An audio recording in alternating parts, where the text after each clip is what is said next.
This is Because of Liberty with Curtis Hart and my assistant over here, Chris Bornstedt. We've been trying to get the station to come online. We had technical difficulties is what happened. So it's 8:30 now. We're about 33 minutes late. Apparently, I had to hit a little button called talk. I mean, it's a tiny little button. It's ridiculous that it didn't show up. It's the little things. So I'm all ticked off that we're all late. I didn't think that this was actually going to work out tonight. And it's really hot out, and we're in a small room with no AC, so it's even hotter. Yeah, we just got a new studio over here at Chris's house. We got a mixer board that we ain't trying to screw with this week. And we have somebody's donating a laptop to us. Yeah, We saw that John Hurtley is donating me a laptop to the show. That's excellent. So yes, we'll actually start doing the show now. Took a ridiculous amount of time to get this program set up, but I mean, we should have figured that it was going to take a ridiculous amount of time. So, do you want to give James a call, see if we can get him on the phone and get your interview going with him? Or what do you want to do next? Yeah, let's. I told James to call at 8:30, so let me message him. So I'm all lost because it's just like all of a sudden we were on air. We're just clicking buttons and then all of a sudden. I said, just let's see if we can get James on the phone. Yeah. And get the interviews going. He's a really good guy to learn from. He's a libertarian activist up in the Olympia area. So as soon as we can get him on the phone, Curtis will introduce him and we'll talk about James for a little bit. Yeah. So, what if any local news happened this week since our last show?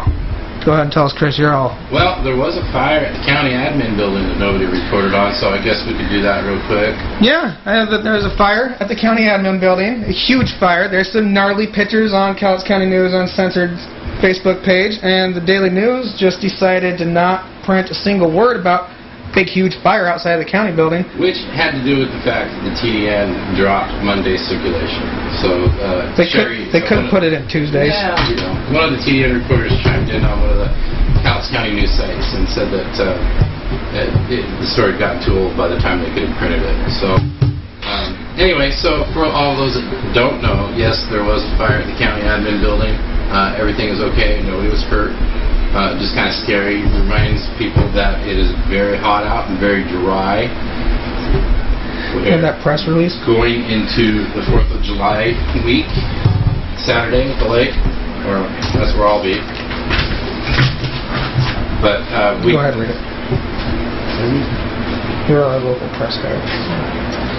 We went down to Cowlitz to Fire and Rescue this afternoon. We were going to interview one of the firemen down there. But unfortunately, when we sat down to do the interview, he got a aid call and had to run out. But we're just going to get some tips from him real quick. And just a few of them were be prepared, be safe, and be responsible. Read all fireworks instructions before use. Light fireworks on a hard and even surface, and don't lean over them. Stand at least 20 feet away from fireworks, which will be kind of difficult while you're trying to light it. But have a bucket of water and a hose ready. So unwind all your hoses. That's probably a good idea to do now with the weather being so warm. Yeah, being that people are already lighting off fireworks, it's probably a pretty good idea to go ahead and get your hose ready now.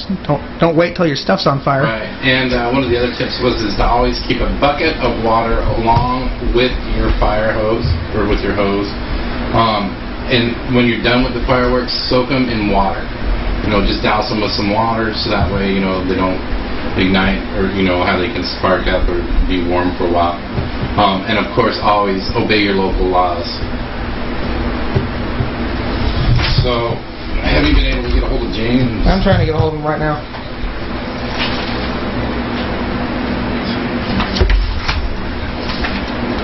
We went and posted all the documentation that we got from Cowlitz to Fire and Rescue today. So that is on the Cowlitz County News Uncensored site if you guys want to go there and look it up. They have some pretty neat pictures of things to do and not to do. Pretty common sense. I'm wondering if James has a Maryland phone number, because... Hang on a second. For fuck's sakes, why did my phone work? Now Curtis's phone's not working. Well, no, I mean, somebody called from Maryland, but I don't know. James is from freaking Maryland. Let me message James and see if we can get him to call back. No, you're calling him. I don't have his number. Well, Curtis. James, you were right. Hello. What's up? Okay, there we go. Can you turn off that fan for a sec? Sure. Can you hear me now? Yeah, that's off. Yeah, we can hear you. How you doing, James? How's it going, guys? How are you? Oh, well, now that we got everything working, and it's a lot better. It's a lot less stressful. Sitting over here trying to figure out if I'm going to have a show tonight or not. Well, I'm glad you were able to get it going. So yeah, I'm here, so if you had any questions, what's up? What are you guys up to today? I know you guys were just talking about the firework ban and the rules that your city had. Actually, we don't have a ban. We don't have a firework ban over here. So. Not a firework ban, but just some guidelines that you said that they were putting out. Well, I mean, they're just like, be safe and pretty much don't be an idiot. Go ahead and get your hose worked out right now so you can put out a fire if it starts happening. You don't want to wait till the fire department shows up if you can stop that. Yeah, I know. There was apparently just a small brush fire over here on the prairie somewhere. I'm probably assuming it was somewhere over near where Cabela's is, because there's large fields that just have really dry brush in it right now, so it's kind of scary. So, tell us about yourself, James. Well, tell you about yourself? Yeah. So, I mean, I'm a libertarian activist. I'm a member of the Libertarian Party of Washington, as you are, and I think most of your friends. So, I mean, that's what I am. I do a lot of activism work within the community. I try to reach out to, I mean, pretty much all aspects of the political spectrum. I do a lot of work with, being from Olympia, there's a lot of liberal people, hippies and greeners and stuff like that, so you gotta make do with what you have to work with. But we make a pretty good job about doing it, so. So I've known James for a little over a year now. I met him at the state convention in 2014? Yeah, 2014. I know. So what happened up in Olympia during the Pride Festival? What happened with that? Well, I mean, the gist of it was that, I mean, they kind of basically confused the Libertarian Party booth with the other open carry group that was going to be there, and so we in essence just got banned from being there, from our booth there. I was personally told I was banned, but come to find out, after I didn't go in for the two days, I found out that I wasn't personally banned after reading their notice. But anyway, so that was kind of what happened. But what happened afterwards, I would say, is really the more significant part of what the story is about, because the activists, when they were the actual open carry activists, when they were in Olympia, they were really harassed, and Turn that down. basically there was a human shield put in front of them for even coming into the event, because this event was actually all fenced off this year. There was a fence around the whole thing, whereas in years past it was completely open. So they only had really one entrance that you could get in and out of, and the people blocked the others from even coming in there. So. And that's public property, right? Go ahead. That place that was held on public property? So yeah, the park was the Pride Fest in Olympia was held at Heritage Park, which is actually a state-owned park. Yeah, so it is a public park. Yeah, where guns are completely allowed. Yeah. Am I correct? Like, you. Well, It's completely legal to carry a gun in that park when like the Pride Festival isn't going on. James? Yeah, absolutely. You can open carry in that park, and the people that were harassing the open carriers on Sunday were told by the police that they, had the right to open carry there, and they, need to get out of their way so that they could travel through. They ended up all leaving together with the police just to kind of settle things down and stuff. But what happened? Did you guys see really the story that what they did in Seattle though, over for Seattle, Fred? I did not. I know absolutely nothing about that. Nothing about that. So after all the stuff that happened at the Olympia side, us getting the Libertarian Party getting banned, and them getting harassed, and really, really severely. It was really bad. There's plenty of, you guys seen the videos online, and anybody that's listening can go on there and find them. They're all over the place. I'll actually flag them because the original videos were posted. But anyway, after all of that, and I had never met these guys before until Saturday afternoon when they got there. So they came in and introduced themselves to me as I was standing on the corner protesting just our party getting banned, for absolutely doing nothing wrong, and because they just assumed that we were together. But after meeting them, them getting harassed, we kind of joined up, and several of them are gay as well. So we formed a Pink Pistols group here in Olympia, which just advocates for gays and other LGBTQ community members to arm themselves or protect themselves for self-defense against bashers and stuff like that. So we made that group, and all that consisted of was just all confirming that we were all in it together for that purpose, expressly to advocate for LGBTQ members to be armed and so that they can protect themselves. So we formed that group, and then they all joined together with some other people that were up in Seattle, that were going to go open carry in Seattle, and went and did that. And this time they actually brought signs with them that kind of defined their message, because I think the message was lost when they were at Pride, because people saw the guns and they didn't really know why they were there. Yeah. Of course it scared people, when people see guns just randomly, especially people from Olympia that are at a gay Pride festival. They don't get why they were there, and that's why they were getting harassed. People were like screaming at them, "Why are you here? What's your agenda?" All that kind of stuff. Whereas when they went to Seattle, they made signs that said, they said different slogans. The most prominent one that has been featured is one that just says, "Armed gays don't get bashed," which is actually a slogan from Pink Pistol organization. Yeah, and it's very common sense slogan too. James, can you hear me? Yeah. To understand clearly, were they discriminating against you guys because of the guns or because of being a libertarian? Or both? I think it was kind of, I don't know, because I don't know what they're,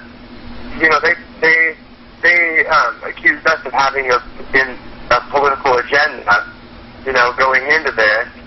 And what's the whole thing about? The whole thing is a political agenda. Gay rights, human rights, any kind of rights that we're fighting for is a political agenda. You know what I mean? Yeah. So to ban us for that, I don't know expressly whether it was because I'm a libertarian, whether or not it was just because they confused us with an open carry group and they didn't want an open carry group there. I think it was because they're sheep and they're afraid of guns, and they just equate most libertarians with probably the evil, vile Koch brothers who are actually pro-gay marriage, but whatever. Did they even give you guys a chance to maybe say that you were there to try to help educate people on their rights and, celebrate, being gay? To me, it doesn't sound like you did anything wrong. I mean, you were going there to celebrate. We live in an open carry state, and they yelled and screamed. I mean, Curtis and I watched the video. I mean, they yelled and screamed hateful things at you. I mean, these people are fighting nationally to stop being discriminated against and be treated fairly, but then they came in and they stepped on your rights. It's like the minority of the minorities. So I'm kind of confused. I'm from Cowlitz County, where in Cowlitz County a lot of people own firearms, And when I go out in the community, I see a lot of people with firearms, open carry. I am not afraid. I go up and I actually thank them for, you know, exercising their Second Amendment right. I see other people that are immediately afraid when they see a gun, and you know, I don't know what drives that fear. I don't know if it's from watching TV, and so they just aren't properly educated on guns. But you know, guns are meant for safety, protection, and bad guys use them. But anyway, I'm getting off topic here. But I was just kind of curious on how. I mean, there's definitely a clarification to be made, because I mean, we were so like I said, we had never met them before or anything. They planned to go open carry at the festival on their own, you know, on their own will. So for the Holy Pride, you know, coordinators or committee to ban us was just kind of out of the ordinary, considering we had been there. We had a booth at that Olympia Pride Festival for, I think, about 3 to 4 years now in a row. Yeah. So it was just kind of unusual. But, I mean, like I said, I don't know what, I think the main reason was that they just got confused and thought that they were, you know, with us. But regardless of that, you know, we had a contract with them to have a booth there. So, and our message wasn't even about, like, when we planned on having this booth and make flyers and stuff for it specifically, our message wasn't even about the rights or, you know, open carrying or concealed carrying or anything like that, or harming yourself. That became the story because of them banning us and harassing the folks that were there. So they made the story for us. We ran with it, you know, kind of the thing. Exactly. I mean, there wasn't any story there until they stood in your guys' way and started just trampling all over your rights to carry a gun where it's not illegal not to. So. Right. James, you mentioned that you're a libertarian activist, and I'm curious, you know, I've talked to quite a few libertarians now, and I noticed that each one has a little bit different meaning of what it is of being a libertarian. So I'm kind of curious, what is your understanding and your ideals of being a libertarian, and how do you apply that to your daily life? And we just got another listener. I just saw a little graph. Hi, new listener. Well, welcome, new listener. So, yeah, I mean, being a libertarian, to me, is just, you know, respecting other people and caring about your community. I mean, we always see people, you know, getting, you know, prosecuted by the feds or even by local governments for doing crimes against no one, you know, victimless crimes. I mean, you guys see it down there in College County all the time, where people are getting, you know, prosecuted and thrown in a cage for doing nothing wrong to anybody. And, you know, we're the party for standing up for those people, you know. So that's what it is to me. I mean, I do a lot of activism for, you know, HealthFest and, like, gay rights and, you know, having your stand for your own body and your own life. I do a lot of activism when it comes to what we would call us in the anti-circumcision coalition. We would call it intactivism. It's called, what's that, intactivism? Is that what you just said?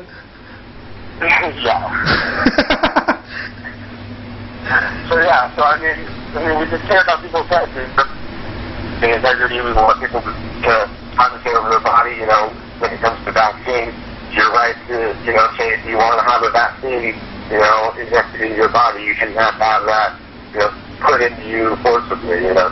So that's what, I mean, I stand up for, and, you know, I clash a lot with other libertarians and Republicans and stuff that, you know, aren't for labeling of genetically modified foods, because I think that's an important issue. I think we should all be able to know what's in our food and what we're eating. You know, we enjoy currently having an ingredients list. You know, they don't. Yeah. If we're like a pure libertarian, why don't we just put, you know, a label on a can that says beans, and then we'll find the beans. You know, where are they from? You know. Why don't you just label it and call it food? I mean, you know. You could just label it and call it food and have people just buy that and have no labeling. I mean, if you don't want to label, just not label it at all and see how much food you sell that way. So, I mean, that's what it is to be being libertarian. Is caring about other people and standing up when when their rights are being violated. When it comes to any of them, be it their right to love who they want, relationship with who they want, or like we've seen, of course, over the weekend, last couple weeks, your right to protect yourself and your family and your property with firearms. So that's what it is to me. So what is it to you, Curtis? Because I don't remember what you said last week. I don't remember exactly what I said last week either, but to me, being a libertarian is, well, first of all, I don't care for government in general or authority. I've always been labeled as having a problem with authority. And for the most part, anything I've ever done wrong in my life has been only wrong according to the law. It's not like wrong just because it's wrong. Like, you don't feel wrong when you're speeding as long as you're not, being a danger to anybody. Right. So, I mean, standing up for your liberties, realizing that the government is slowly trying to erode our liberties, and they're doing a dang good job of it also, by the way. Being free, pretty much doing whatever you want. I mean, I'm a good person, so I don't have to worry about the law for the most part. And, if you're a good person, you can pretty much go around and do whatever you want. Like, my moral views and my moral guideline pretty much lines up with the state for the most part. And I guess I'm lucky because I'm not going to end up in prison because of that. But, I mean, I definitely don't worry about things being illegal. If I'm going to do something, I'm going to go ahead and do it. And that's basically what being a libertarian is to me. That and standing up and saying something about it when somebody else goes to trample on somebody else's rights for no good reason. Right. So I know you, and I know you guys touched on this last week a little bit, but I wanted to ask kind of about it. So I know you did protesting over a court ruling, I guess it was, for I guess someone that had been sexually assaulted or raped or something like that. You guys did a bit of protesting about that? Yes, I did, and a couple of my friends did. Chris was one of them. His name was Cody Allen Snow. He's actually out. I found out today, or yesterday, that he's out of jail. He's already out of jail. He did like 3.5 months for raping a chick, because he got time served, and then he got good behavior. And so, yeah, Cody Allen Snow, out of jail. Thanks, government. But what was your question? So I mean, I just kind of wanted to know how did you find out about the case, and I mean, why did you pursue doing something about that particular violation of the rights of somebody else? What motivated you to do that? It was, well, one of my really close friends lives right down the street from the house that it happened in, and I met the guy that did it a few times, and he's the type of person that you wished would be in prison, and when he got busted raping a chick, it was like, oh, goody, he's going to go to jail for a while. He'll go get, hopefully get his in prison. Nope, he didn't even go to prison. He stayed in Cowlitz County Jail for 3.5-4 months, something like that. He didn't even go to the prison? No, dude, he got 7 months. You don't go to prison unless you get a year and a day. Oh, I didn't know that. So he's just been sitting in the county, and he's out. Like, he's down the street. Came to my buddy's house. It was like, hey, how's it going? And my buddy's like, get out of here, you raper. You can't come to my house. And I was like, what are you talking? Like, he's out? And yeah, apparently he's out. Bunch of malarkey. Somebody rapes a chick. Like, either don't call what he did rape. He had sex with a chick while she was sleeping, and he admitted this in court. So either don't call that rape or give him, like, some kind of punishment that's more than 3.5 months, and he's out. Living down the street from my buddy's house again. A lot of people don't understand that the justice system has changed a little bit from a few years back. Now you have point systems and mandatory sentencing that comes from Olympia that is legislated to us by lawmakers. So a lot of people don't understand that. So you get some of these guys and they have like no points at all when they first come into the system. So they get hardly any. They get a slap on the wrist. They got 7 months for rape, and they do 3.5 months of it. But I don't know enough like Curtis has followed this one from the beginning. So, is this the one that we went over the Hall of Justice and protested on? Yeah. Okay. Yeah. Curtis is way more up to speed on this one. The amount of victim blaming I heard during that case was just repugnant. Regardless of anybody's drug use. I mean, I heard the lawyer speak about the victim's drug use as if that like has any bearing on whether or not like you should be able to go to sleep in somebody's house and not wake up to having sex with you. And that's just ridiculous. And you know, like, this county's filled with meth addicts. It's filled with girls that are addicted to meth and being used in sex trafficking. And for the lawyer to sit there and argue that somehow it's okay to rape a chick just because she's a tweaker, like, I hope that guy can sleep well at night. I mean, I don't know how he can afford to sleep very well when you're a public defender in Cowlitz County. Fuck that guy. Fuck Cody Allen Snow. Sex offender. Curtis getting upset. Well, sometimes you gotta drop an F-bomb. It's for emphasis.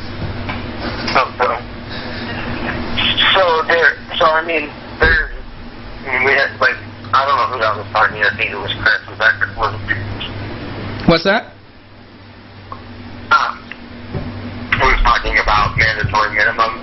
Yeah, that was me. Yeah, that was Chris. Well, Okay. I'm having a hard time hearing you. Sorry. So I mean, mandatory minimums that they put people away for a really long time on those. Or like I said, victimless crimes too, for drug possession and stuff like that in states that it's not legal in. So it's kind of scary that we're throwing like tons of money at, you know, people who are hurting anybody, but then, you know, you have somebody that you know that you know has been personally affected that, you know, has got no justice. It's just crazy. Yeah. Yeah, like, part of the problem with that, it wasn't so much it was like mandatory minimum, it was this ridiculous point system where, and you know, actually, scratch that. It was the judge. The judge has discretion in these cases. She could have decided to not listen to the prosecutor and be like, you know what, dude? You raped somebody and you ended up in my court. You're going to go to prison and hopefully you get raped in prison. But that's not what the judge did. She just, and I tried to speak for the victim because there was nobody there. I said, was anybody else like to speak? And I rose my hand, and when they asked me who I was with, I said, I'm a citizen. They just totally ignored me. And then they went ahead and just listened to the prosecutor's recommendations, 7 months. Because apparently, like, if you rape a chick in Cowlitz County and you freely admit to it right away, you're not going to end up doing that much time in jail. I heard that, you know, when you come to, when somebody plea bargains out in a case like this, that everybody involved has to agree on the plea bargain. So in this case, it sounds like the family and the victim all agreed with the prosecutor on sentencing. So if everybody wasn't in agreement, it wouldn't have moved forward, and they would have gone to trial. But this is one of those things where everybody agreed. So there might be things that we don't know. I mean, I haven't actually, you know, looked at the records, and I don't know if we can. But you know, what I imagine happened is the prosecutor came at the victim and was like, "Here, I'm going to get him to admit to this. This is the best we're going to do because the defense attorney's going to trash you for being a tweaker, and no one's going to fucking believe a tweaker. So here." Take it or leave it. Like that's what I pretty much figured happened. I don't really know though. Right. One of the other things about this case, and a lot of people don't understand, is that our prosecutor is new. He was just elected in November, and he took over in January. And this case is actually a holdover from the previous prosecutor when they were transitioning into the new prosecutor. So our newly elected prosecutor was a defense attorney, and so he hasn't prosecuted anything yet, but he's getting pretty good crash course in Cowlitz County right now, because we've had a lot of crazy things going on down here. I don't know how crazy it is up there, but I mean, we don't generally have shootings and stuff like that, but we've had quite a few of those lately. I had a shooting across one behind my house a couple weeks ago, or a couple months ago now. So we only have a police shooting people in Olympia. Hey, can you tell us anything about that? I mean, you live up there, and you probably have information that we might not have on that. I mean, I haven't heard any updates on that story at all. Is that a dead issue, or is that still an issue up there in Olympia? To be completely honest with you, I have no idea. I really haven't even been following it that closely. So I'd be the wrong person to ask. But I mean, I know there's several groups that have been following it that you could of course look up on Facebook or online there that have been disseminating information about it. But yeah, I really don't have any sort of update or anything on it. I'd like to thank Rachel for the Arby's. Say, I went to your Facebook page and I saw that you're the Washington State Chair for the Young, the Young Americans for Liberty? Yeah, can you tell us a little bit about that group and what they are about and the type of activities that they have going on? Is that, and before you start, is that the one that Josh is involved with down here? I don't think he's I don't think he's a member of any chapters. No. So, but anyway, yeah, I mean, Young Americans for Liberty, it's a chapter-based organization that focuses on four-year colleges and also community colleges and high schools, but we really have a focus on four-year schools. But we, advocate on the principles of liberty. So we talk about a lot of free speech stuff. We talk about drug policy. We talk about free markets, applications of free markets and stuff like that. Economics, lots of different issues. It really just depends on the chapter that you're talking about, because they all kind of pick an issue and really go with it. Our Bellevue chapter, just recently actually forced the school administration to get rid of their free speech zones that they had on campus. That is excellent. And that actually happened about a week or two ago. And that was done with the work of our chapter president there, John Richardson, and a couple other people, I believe, from the Leadership Institute, and then another legal defense organization that advocates for students. But yeah, we were able to have that success over there.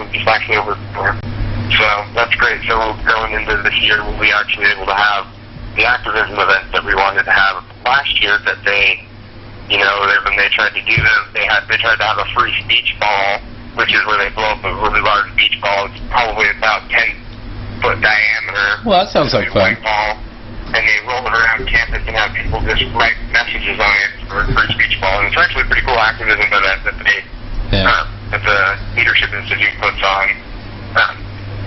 They were, halfway up inflating on their ball when security cameras and stuff, and, they can't do that. They have to stay in the little free speech quadrant over, down yonder behind the trees where nobody can see you. Wait a minute. Did you say free speech area?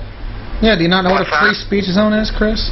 Well, I thought listeners out everywhere there in America was a free speech zone. Straight up. But a bunch of liberal colleges and stupid places like that decide that they're going to set up free speech zones because people don't want to get offended by everything. No, I mean everything, seriously. So they set up these little areas that are all marked off that you can pass out the Constitution or pass out Bibles or I don't know, pass out whatever you want. You can pass out. It's a free speech zone. But in these college campuses, as far as I understand, it's not okay to do that if they have these repugnant zones. As far as I'm concerned, if I'm inside the borders of the United States of America, I'm in a free speech zone, and you can kiss my ass. Yeah. The thing is that since it's a private school, they can have whatever they want, because it's a private school, but for a public institution, they can't limit your speech to a certain area as long as you're not impeding traffic or disrupting any of the actual classroom education. So you can't be right outside the window with a bullhorn, exercising your First Amendment right.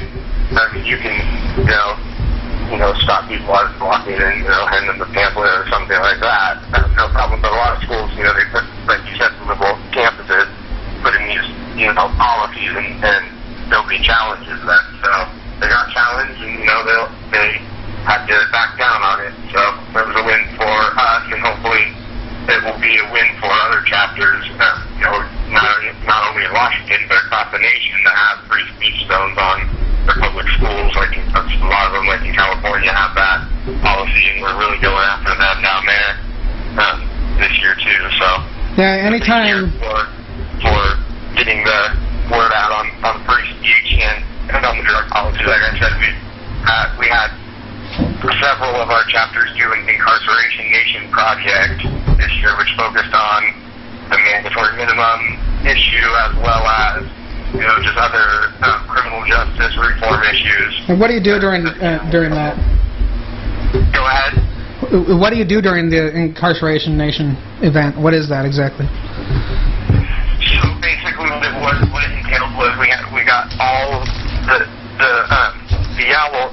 Young Americans for Liberty organization puts on different activism events during the year. So they do a general recruitment drive in the fall where they send out home cards with information about the organization as well as constitutions and other books and stuff like that you can pass out to students. Are these internet questions? On campus.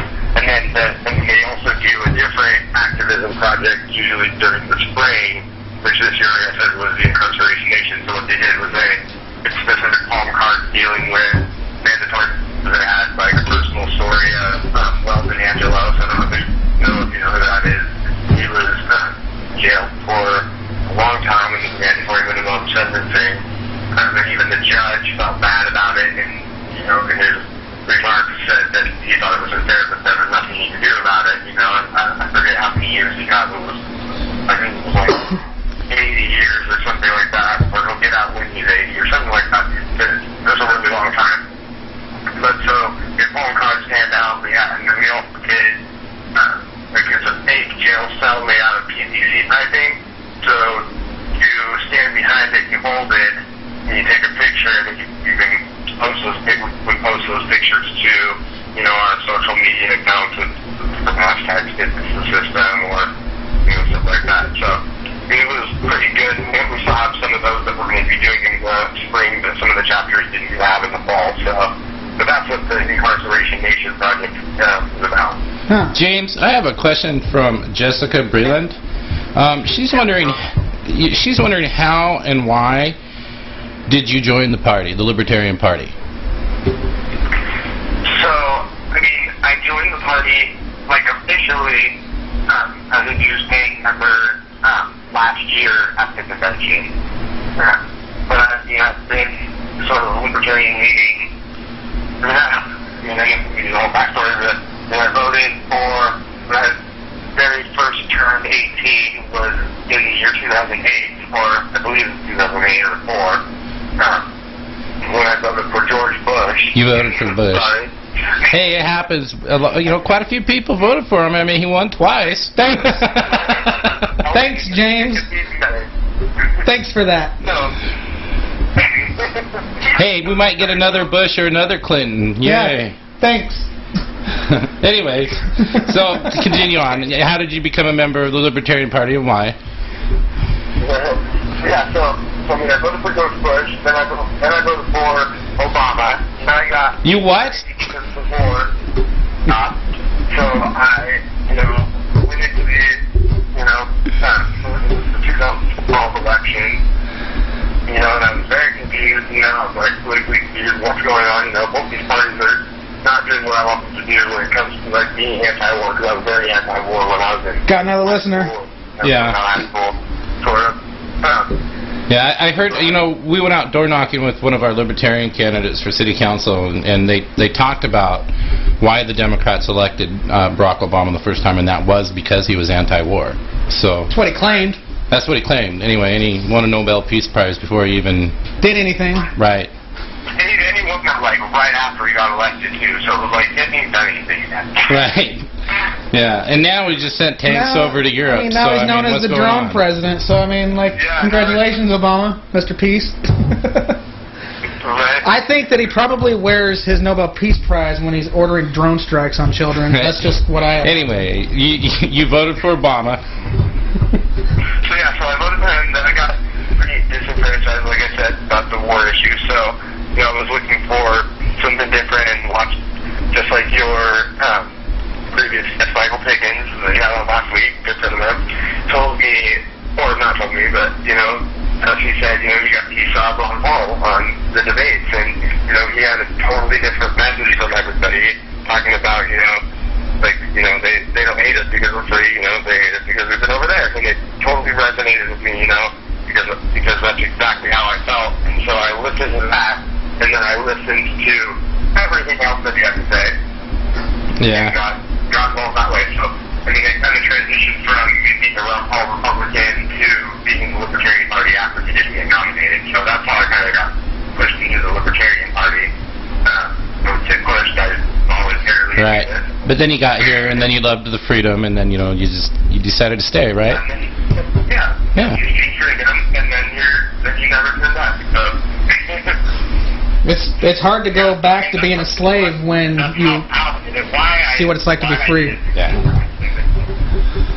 Adam, now I actually have a personal question, and I ask a lot of people this one, and so I'm curious on yours. What is, you know, out of all the amendments that we have, what is the most important amendment for you, and why? And explain, you know, maybe help other people understand why it's important to you. I don't know. The First Amendment, I think, is probably the most important, only because it protects our speech and the, you know, freedom of press, and to be able to investigate our government for what they do. You know, I think that's the biggest protection and the biggest important one. I mean, but they're all, I don't know. It's hard to say. They're all. Well, they did back up the First Amendment with the Second, so I mean, I think they got those ones in order. Yeah, all of them, I mean, all of them maybe except for some of the later ones. Changing money around and stuff, but That was just, you know, that's just one of those questions I ask everybody. You know, I think the First Amendment is the most important one as well. I think that, you know... you ask everybody like him and Pickens? Or like in general, like... I know, I've talked to Michael Pickens before, so I understand, I know where he's coming from. You know, I talked to Michael for the first time 2 years ago, so when I started poking around the Libertarian Party. So, you know, I'm familiar with what his beliefs are. James, I have not met you yet. I look forward to meeting you. I do follow you on Facebook, and I find you a very interesting fellow, and I'm glad that you are a fellow Libertarian. I don't even know what I'm doing. I'm just doing stuff. It's kind of like what we're doing down here, you know. I mean, I don't know what I'm doing. We don't know what we're doing, but we're doing it. I know what I'm doing. You know, we don't know what we're doing, but we're doing it. I think that's the main thing for libertarians. Is they beat to their own drum. You know, they do what they want. We don't ask for permission to do things. We just do them. No, I kept asking. You know, that was the thing that Michael Pickens and Curtis were talking about last week, is I kept asking Curtis, you know, because he's the chair of the party, you know, is it okay for us to do this? Is it okay for us to do that? And finally he just goes, we don't have to ask permission for anything. and do it. If they want us to stop, they'll tell us to stop. And so we just started going. I mean, most of the time we leave the politics out of it, and we just go for the issue. And we get behind things that the people support, because when you have the people behind you, you're almost unstoppable. I mean, we took, you know, our city council, and we held them responsible for something they did, and they're trying to fix that right now. The power of the people is amazing, especially with the First Amendment behind them. Exactly. Yeah, I mean, just like all the stories that reference, you know, to the gun rights activists going to Olympia to Pride, you know, they didn't ask. Well, they kind of didn't ask. They didn't ask for permission. You know, they did it. They did what they wanted to do. And the people at the Bellevue College mentioned, you know, they didn't ask for permission to, you know, fill up their ball and roll around. They just did it. You know, they took initiative and just did something. They can get stopped, you know, then you make a story about it. So that's the best way to either reverse the wrong that's been done, or just to even propel your message across to more people, is just cause a bit of controversy, you know, come after those, you know, weird low-hanging fruits, you know, being a gun rights activist, the gay gun rights activist at a pride parade, you know, clash those principles together and make them see the difference between the two and the similarities. That's how I really feel about it. Yeah. Hello? Did I lose signal? Yeah. We have crappy signal in this. We have crappy signal in this room, and we got 15 listeners now. We're all peeking out. That's excellent. Yeah, I mean, we obviously don't know what we're doing because if you've been listening since 8 o'clock, it was pretty apparent that we don't know what the hell we're doing. We're like half an hour late because I couldn't figure out how to get this computer to work to make any of this stuff go. Yeah, me not know how to figure out something out. Yeah. That's okay because you named the radio station is KRAP. So I mean, we're living up to our name. Yeah, it's not mine. It's Red's. They can't legally sue you for false advertising. Actually, it's not our radio station. It belongs to the pirate, and but he is kind enough to give us time every Wednesday. And we are looking to expand. By the way, he is looking for talent. For local talent. For local talent here in our area. I'm looking to see if there's any more questions from our listener, James. From our listeners. No, we have 12 because Huffman's 2 apparently. Yeah, go ahead and shoot me. I want to talk about. Can I talk about something real quick? Sure. Yeah. Anything you want. Yeah. So I mean, we're having, as the Libertarian Party of Washington, as Region 4, and as the Thurston County Libertarian Party soon to be, we are having our booth at Olympia Health Fest this year, and we are going to have a booth there as long as we don't get banned. I heard that got canceled. So nobody go talking to anybody or anything. Let's just shut up and do this. Anyway, so that's going to be on the 25th and 26th of this month at the end of the month. So if anybody out there is listening, you guys can all come down. You're libertarians. You can come help us hand out some paperwork. We're going to do that same kind of event where we have the fake jail cell set up, so you can come help us get pictures behind it or get your picture, and we'll post all of the pictures on Facebook, and we tag in it, and then you can also just come down and look at the gorgeous songs and listen to the amazing music. I heard that it got canceled. I saw on the Facebook earlier that it was canceled. Is that not true, or do you know anything about that? No,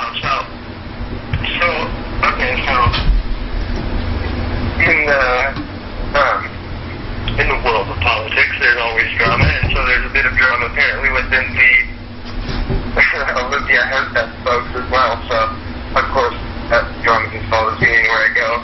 But yeah, so it's not canceled. There is a Olympia Fest in the states that I said. There is a separate. I heard there was something crazy going on with it. So, yeah, I heard there was something. Sorry. On the 25th and 26th of this month from 10:30 to 7.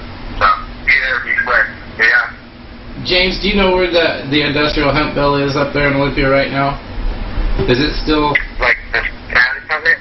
I don't quite know. No, not exactly. Last time I checked they were still sitting on it, so I thought maybe you might know since you were doing the Hemp Fest thing. Yeah, I'm not sure.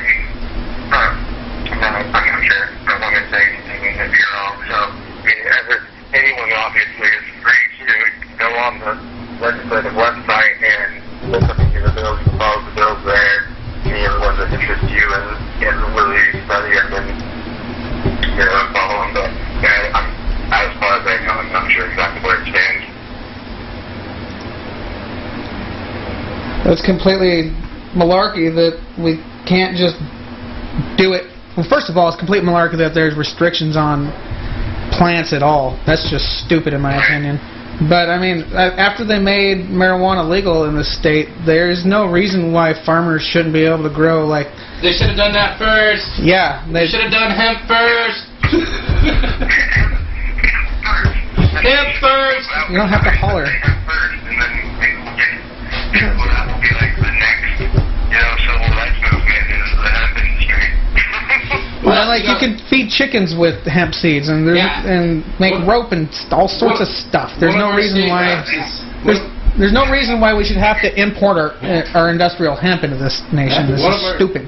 One of our state reps wants to use hemp seed to feed his chickens with. I think that's a very interesting concept.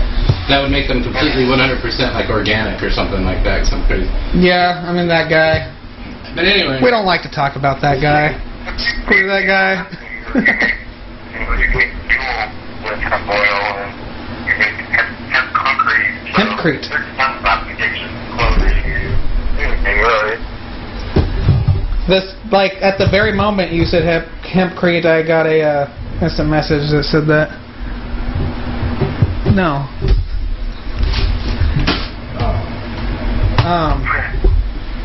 Sorry, I dropped something. Yeah, Chris just dropped his sandwich.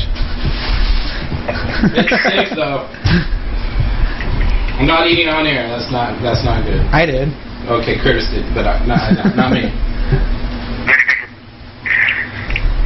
So we left off with the hempcrete, and we were talking about the industry of industrial hemp.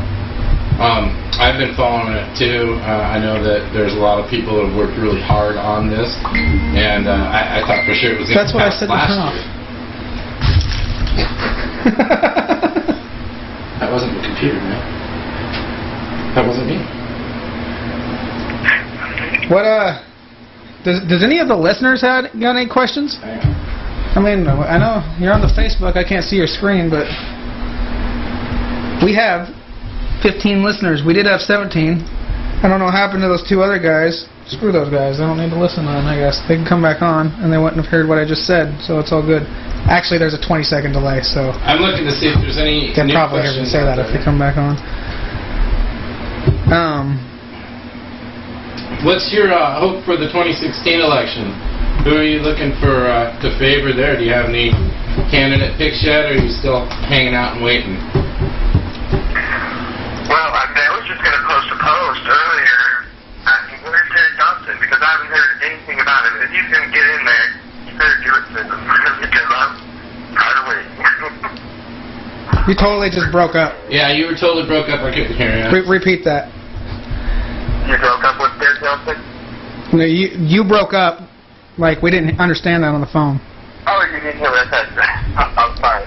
So I was saying, I was going to post a post earlier on Facebook asking where Terry Johnson was, because I want to know if he's going to run for president or not.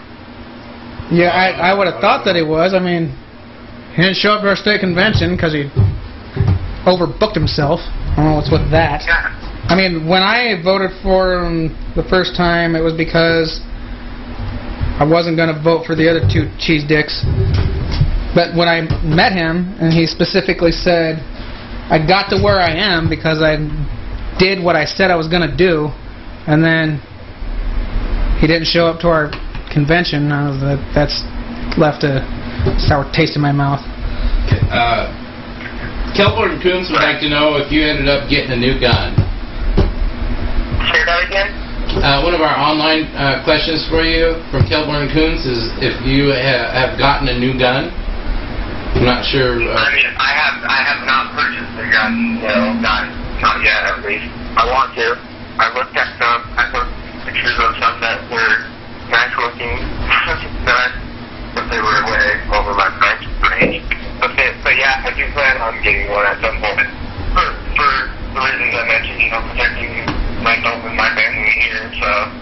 You should totally come down here. Everyone needing you. And that's why I started that Pink, or why we started that Pink Pistols group, is so that we could, that's one of the missions of the organization as well, is to teach people, the safety of firearm safety and, practices and going out firing with each other and stuff like that. So that's what we plan to do. So it is coming, but I don't personally own a firearm at this moment, and nobody comes and rob me. Well, when you get ready to buy a new gun, you should come down here to Cowlitz County. We have a lot of good gun stores. A lot. Why? Then you guys would get the taxes, and we need those taxes. No, we need those taxes down here. We need more people to come to Longview and Kelso and spend money. We'll take the taxes. We want your business. I'm looking out for my county, but practicing local, okay? We're in the same state. It's all good. I want these roads and these potholes fixed. Nobody else is going to pay for it but government. What's that? I'm just jabbing with you guys. I didn't hear what you said. The dog started scratching on the door to come into the studio, so... It's probably better All right. My dogs, yeah, if I leave them for too long, they stress out. So they're just in here. I got a couple of Australian Shepherd Border Collie mixes that are about 14 weeks old, so they're very, very interesting puppies. Very, very smart. Okay, listeners, don't forget to Facebook us your questions at that might. I don't want. No, I ain't having them do that. Go to CCNU. Under the post that's already there, Cowlitz County News Uncensored. Dave told me to have people start messaging my personal Facebook page. I don't need that. I can just go to CCNU. So there you go, Dave. That's what's going down with that. So what else is? What else are you working on besides the Hemp Fest? I know you guys are a lot more organized than we are down here in Cowlitz County up there. So what else do you guys have going on? Personally, what I have coming up this weekend on Friday is the Lacey has its own fireworks show. They have it on the 3rd every year, so it's not in conflict with the one that's in Water on the 4th. But so Lacey has a fireworks festival that I'm going to be going to. I'm on the Lacey Days Committee for the City of Lacey, and we're putting on an event at the Lacey Museum on the 10th, and so on the 3rd, on Friday, we're going to be going down to the Lacey Fireworks and passing out pamphlets and flyers for our event on the 10th. So that's what I have coming up. There's, I've been trying to do a lot of work with that historical commission and their events, and getting some of their events privately sponsored instead of by the city.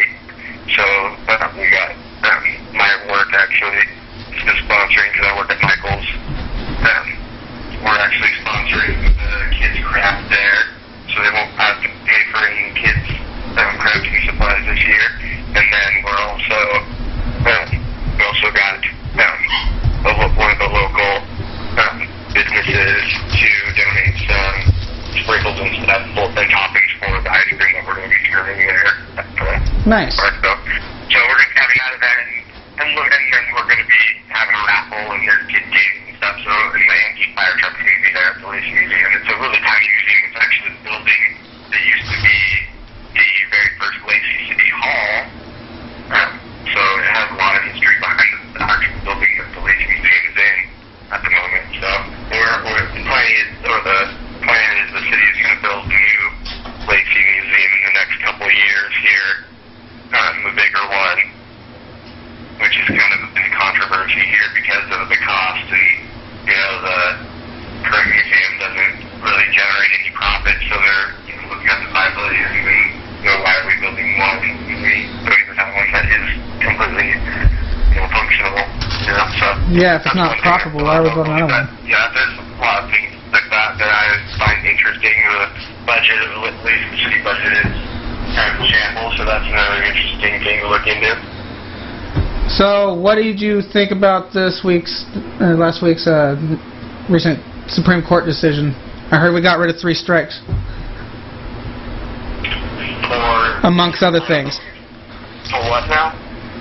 I heard they got rid of 3 strikes bill, and they also legalized same-sex marriage. What do you think about those? Oh, the same-sex marriage. I don't know, but it's same-sex marriage thing. I don't know. I find both sides interesting. I don't really try to agree too much with what happened, because I believe they shouldn't even be involved at all. So why we're giving jurisdiction in any of the branches of government to make the decision on who you have a relationship with.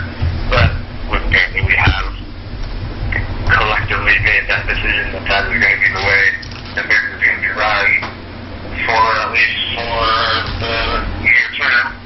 So I think overall it's a good decision. I know there's obviously people that are going to be against it just because they're against gay marriage altogether and against gays. I got recently told that It's just one of those rulings that has a lot of controversy around it. 5-4 ruling like that. But there's been several of them lately. So There's just going to be a lot of people like talking about trying to get that overturned. Like they're still trying to get Roe versus Wade overturned, and like good luck with that. Like that ain't gonna happen. Yeah, exactly.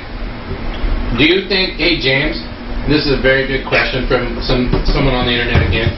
Do you think the same-sex marriage ruling could lead to multiple partner marriages, such as like man, woman, and woman, or man, man, man, woman, woman, woman, woman, woman, man, you know, that type of thing? Plural marriage? I mean, I don't know if it's linked to, like, you mean, like, does that ruling allow for that kind of thing? Is that what you mean? No, do you think it will? Do you think it will lead to that? Do you think that's something that we should explore next? You know, I don't know. I don't care if 30 people get married. I don't care if there's 2 women who... Basically, the listener said anything but a donkey. Relationship like that, you know, and I don't think the government should, you know, have the authority to say that that is right or not. You know, I don't like the, you know, the tax. You don't like getting fucked because you're not married? Slippery slope. Everybody should be treated equally as individuals when it comes to any kind of government program. So I don't think there should be like two married couples or 3 married couples or 20 married couples getting, you know, different tax breaks and different policies just towards them, you know. So that's how I feel about it. I mean, there is a need for, you know, we can say there's a need for people to be able to have a law to say that you're going to your spouse in the hospital, be it your fourth spouse or whoever it may be, you know, that needs to be something that people accept. If you have a fourth spouse, then you have one, you visit them in the hospital, which isn't an issue, but it is, apparently, for some people. Yeah, the hospital really shouldn't be telling people who want to visit them who can't. Like, three-way marriage or even more than that. I think I read a story a while back online. I do a lot of online reading that said one state was actually going to remove the government in their state from the marriage process. Just take them out of it, take the issue out of politics, and just be done with it. The government has nothing to do with that. How do you feel about something like that's not what like their law was, first of all. Well, it was for people that can already be married. They can get married. They're not issuing marriage licenses, but that's not the same thing as having same-sex marriage. Would you support something like that? Just taking it out of politics and just, you know, taking the government out of licensing and marriages. He did say that? Yeah. Well, I wasn't listening. It's hard to hear. Well, I wasn't listening to our guest. But yeah, that's what he just said. I don't remember. I think it was some other state, wasn't it, that had proposed just get rid of it altogether? Yeah. I believe they're doing something like that, but it didn't. It made it so that you weren't going to be able. It wasn't same-sex marriage, and it wasn't taking the government out of it. It's just them not issuing licenses to anybody, and anybody who's already legally able to get married can just get married. But if you're a same-sex marriage in a state that doesn't allow it already, then you're screwed. Okay, I see what you mean. Yeah, I mean, you're talking about. I think actually you're both conflating choices. I think there's 2 different ones. There's the one where the judge said that he just wasn't gonna issue marriage licenses for anybody anymore, and then there was the story about I think it was the state of Alabama that they were going to get the government out of marriage licenses completely. Yeah. It was like a from one side was a left from left, and the other one was just a county judge or something like that. Am I correct? I kind of remember reading something of one of the southern states or one of the states back east just removing the government from the equation. I'll see if I can find that story. Hey, James, can you hold on just a sec? I got another caller. Go ahead. Hold on. Never mind. Missed the call. Are you still there? Yeah, I'm still here. Okay. Who's calling? My brother. He's on his way into town. So...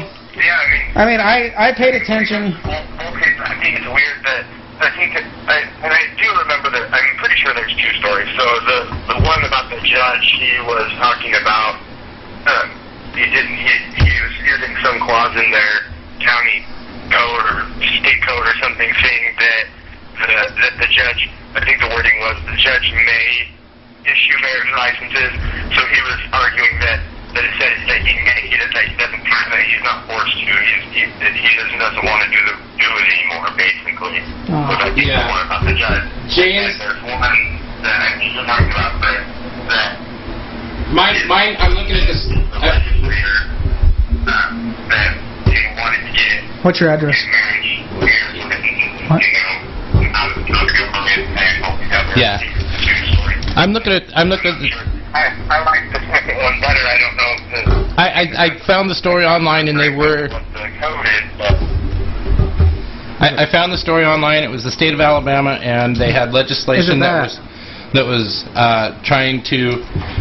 They're actually trying to remove the government from the equation of marriage altogether. So we are talking about two different stories. Curtis is talking about something different, and so one more. So maybe you're the one I'm talking about after all. Huh? Maybe I do know what I'm talking about after all. So basically, my question was to you would you support, like the legislation in Alabama, just removing the government from the equation of all and privatizing it? It's kicking it back to, a preacher can marry whoever they want. Right. I think so. I mean, I would do it on a national level, but I think on a state level it is perfectly fine as well. At least somebody who's taking the initiative to go that route, I think it's a good idea. I don't see any reason why you should have to ask permission to pay a fee. A lot of issues when you can take the jurisdiction away from, the courts and the legislators to even make policy towards marriages, It's none of their damn business who we marry or what the relationships that we're in, And there's supposed to be a separation of church and state, so they can't regulate what would be a religious ceremony, and make a license for that. That's completely against what the founding fathers wanted. They issued marriage licenses, of course, back then, or not. They did not issue marriage licenses back then, so I don't understand why we need them now. So it's for control. It's for government control. That's what it is. They want you to pay them a fee so that you can get married, and then they want to be able to tax you if you don't have kids, and then you get a tax break because of people like you voted in George Bush and he gave us a tax break for our kids. That's kind of cool, but other than that, there's no reason why the government should be giving out permission at all to tell somebody who they can and can't marry. And for somebody to try to, in America, where we have the separation of church and state, to try to use your religion as a reason for absolutely anything in any laws whatsoever is just repugnant, first of all. Well, what about freedom of religion, you guys? But I don't see why. I've heard a lot of Christians say that, somebody might get sued from a gay couple who's going to get banned from a church. That's screwed up. That's totally screwed up. But that should not make a reason. Whoa. Like, if we can't use the gun thing. Can't use religious. We aren't supposed to. We have the separation of church and state. But if you find it repugnant that people are using laws to try to push their religion on you, then I find it repugnant that people are using laws to try to restrict my religion.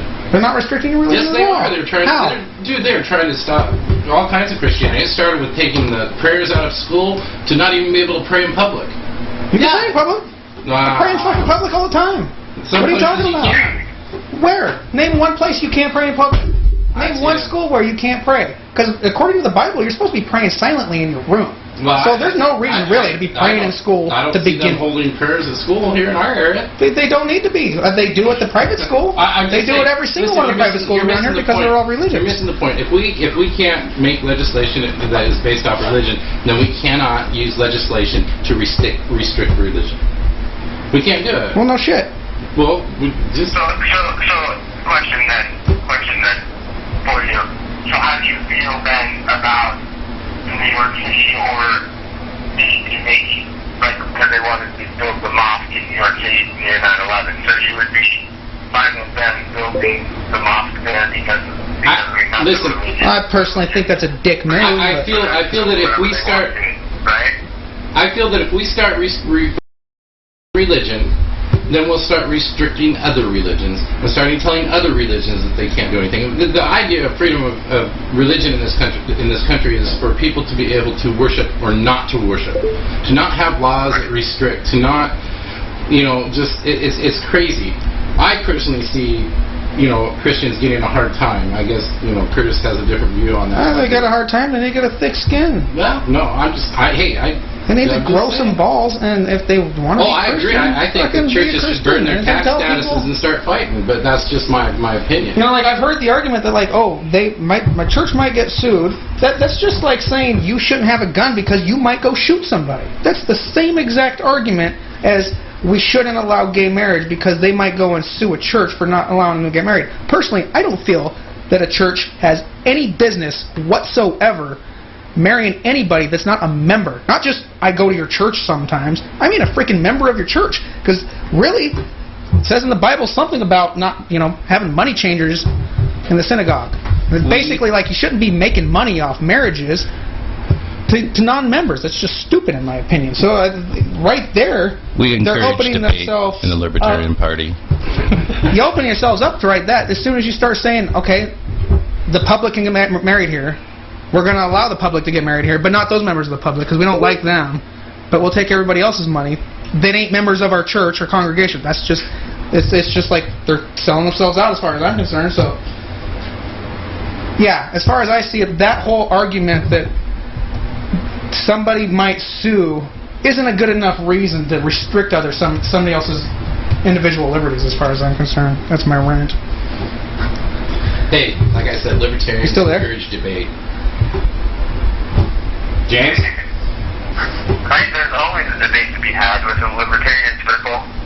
Yes. Oh my gosh, yeah. Yes. Foreskin. We don't always get along, and so how that goes. So people that don't know me and James in the Libertarian Facebook page, we often, probably what is it, 2 or 3 months? We get in this day-and-a-half long debate on whether or not circumcision should be legalized. And I totally have my son's foreskin. The doctor asked me if I wanted to keep it. My wife wasn't in the room to say I couldn't, so I totally kept it. I love busting out pictures of that thing during those debates. It's great. Everybody say hi to my brother Joel. My brother Joel just made it into the studio. Hi, Joel. Hi, everybody. Did you bring your guitar? I left it out in the car. Go grab it. You just walk around this way. Walk all the way around? Okay. Now I know where it's at. Sorry, Curtis, I just had to give a different opinion. There's other people that have other opinions than just Curtis, because liberty. They're free to voice their opinion. Well, they aren't on the radio show yet, which hopefully soon we will be trying to take call-in people from the local area. We just got to get a little bit more organized and set up and get comfortable in our skin. Well, plus, we only have 14 minutes left anyways. And, I ain't giving people my personal phone number to call in. I'll give guests my phone number. Looks like we need an untraceable cell phone. Was there any other questions that anybody had on the website? I'm not seeing anything. Yeah, wait. Gracie family. Huh? Tell them about the Gracie family. What about the Gracie family? Somebody said, tell us about the Gracie family. I have no idea what they are talking about. Do you? The what? The Gracie family. The Gracie family? Yeah, it's coming from an online listener. Who? Out 'em. Who's listening? I have no idea. Well, okay. Well, I guess we'll ignore that question. That's too big of a question, listener. So. Sorry, Huffman. Was it Huffman? Yeah, Huffman, we don't know what you're talking about. You don't know what you're talking about. The Gracie family. Yeah, I don't know what he's doing. Anyway, no, I think that's about it. I think that was it for the questions. We had a few. And we asked those for you. Okay. So yeah, Curtis has his foreskin in the file, and kind of sad for me because I sort of think he should still have it on his What? Christ took that choice away from his son. What? But, He's talking about circumcision again. Oh, I think he was jeez. coerced by I really think he was coerced by the doctors into thinking that it was a good thing. Dude, my son took it like a champ. He didn't even flinch. Why did we do it again? Why? Oh, Cause. that was the wrong question. No? You really want to know why? Because I have a covenant with God. Oh. But didn't he make us? Yeah, he made me. I don't know So about you you. made a mistake. No. No. How's that a mistake? He told his followers if to you cut it wanted us off. to whack it off, I mean, wouldn't you have just made us that way? No. No. I'm trying to understand. For people that might not understand, I'm just trying. There's people out there that have There's people out there that probably really don't give a fuck about my son's foreskin being intact it's or not. just a topic. I see it Or online anybody. sometimes. People talk about it, and I just, did he screw up? I mean, did the guy upstairs make a mistake? The guy upstairs doesn't make mistakes, Chris. Okay, then I'm really confused right now. Let me get a drink of that.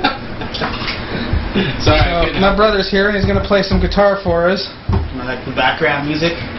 No, we'll just probably end with that. Do we want to make James listen to this, or do we want to let him go? Probably go ahead and let him go. James, did you hear that? Thank you for coming on the show. I think you can go. Thank you for coming on the show. You can go now. No. You can go. You can go libertarian activism now. Anyway, thank you for coming on the show and giving us some wisdom.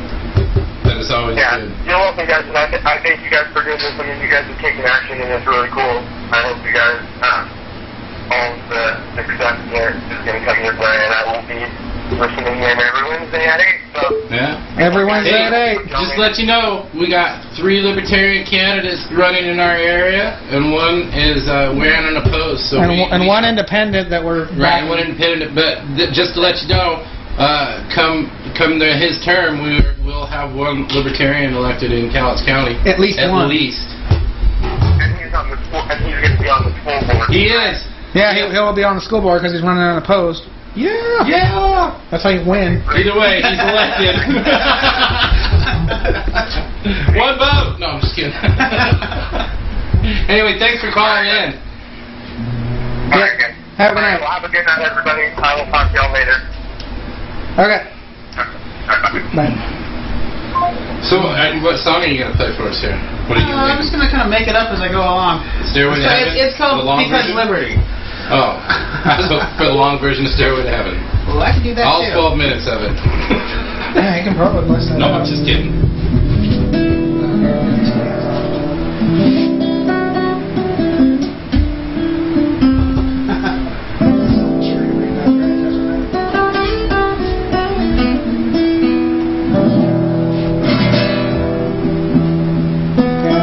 Scoot over here.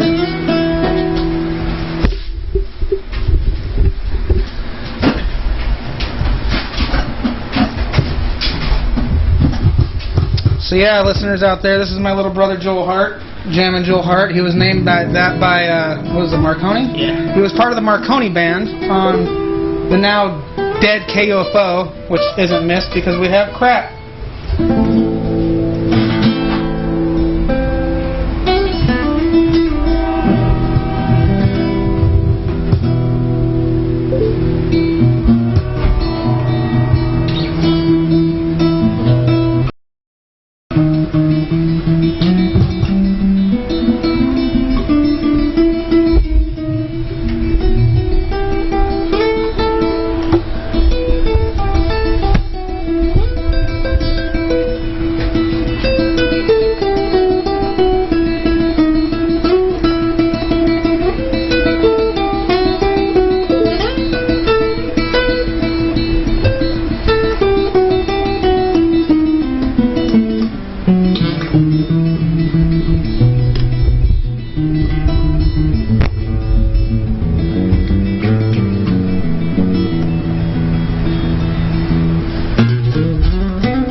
sure we can play that? You get in trouble for that shit, right? For what? You get in trouble for playing those songs, right? I don't get it. No. This is what they call live recording. Legal. It's performance. Performances are legal to record. So.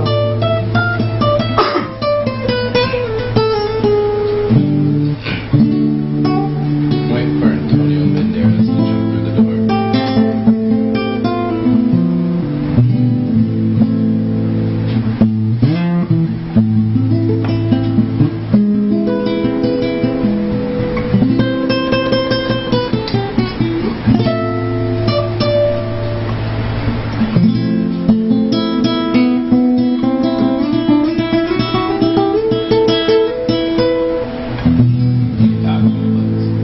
Huh? Yeah, we can talk while we play. I don't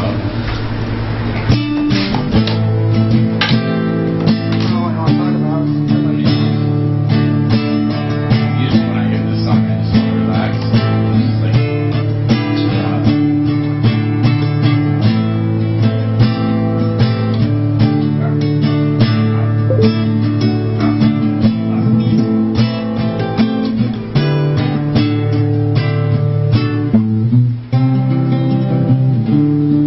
they want you to play all night, by the way. Is that what they said? Genesis McGreeland said play all night, please.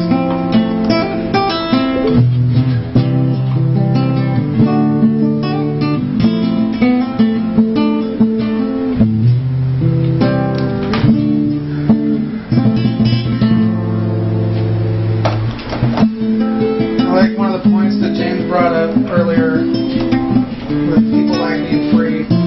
Yes. People like being free. Liberty. Sometimes when people figure out that they're not free, they want to be free. And when they taste a little bit of freedom, it's hard to go back to being a slave. I think we're in an episode of South Park, and it's just about the ending credits. You know what I learned today, guys? Freedom is nifty. It is. It's handy. Like when you don't have to worry about something, because if you're just it really helps if you're a good person. Being a libertarian isn't like, it's not a thing for people that are basically dicks, would be the easiest way to describe them. Predators or victimizers. And lazy people.